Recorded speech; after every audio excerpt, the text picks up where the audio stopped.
বিসমিল্লাহির রহমানির রহিম। রিপন নার্সারি তারাগঞ্জ থেকে আপনাদেরকে সবাইকে শুভেচ্ছা। প্রিয় গাছপ্রেমিক ভাইরা, আপনারা এখন যে ডালগুলো দেখতে পাচ্তেছেন এগুলো হচ্ছে সাদা হলুদ কাঠগোলাপের কাটিং। তো আমরা এখান থেকে কাটিং সাইজ করে সারা বাংলাদেশেই দিতেছি। তো দেখতে পাচ্তেছেন আমাদের কাছে কতগুলো কাটিং আছে। এই যে দেখতে পাচ্তেছেন সবগুলো হচ্ছে টপ কাটিং। তো আমরা এরকম টপ কাটিং দিয়ে থাকি। যদি আপনাদেরকে এরকম টপ কাটিং লাগে তাহলে আপনারা যোগাযোগ করবেন, আমরা দিতে পারবো। আজকের ভিডিওটা একটু লম্বা হতে চলছে। তো এক ভাই আমার প্রতিটা পোস্টে কমেন্ট করে যে আমি প্রতারক।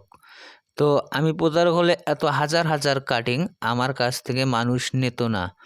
আপনারা কারো কথা শুনবেন না, না শুনে আপনারা নো চিন্তায় অর্ডার করতে পারেন। আমাদের কাছে অ্যাভেলেবেল কাটিং আছে, আমরা দিতে পারবো। ধন্যবাদ, ভালো থাকবেন। আর এরকম যদি ভালো ভালো কাটিং লাগে তাহলে আপনারা যোগাযোগ করবেন, আমরা দিতে পারবো। ভালো কাটিং লাগাবেন, ভালো চারা পাবেন, আর ভালো কাটিং লাগাবেন, ভালো ফুলও পাবেন। ধন্যবাদ, ভালো থাকবেন। আসসালামু আলাইকুম প্রিয় গাছপ্রেমিক ভাইরা।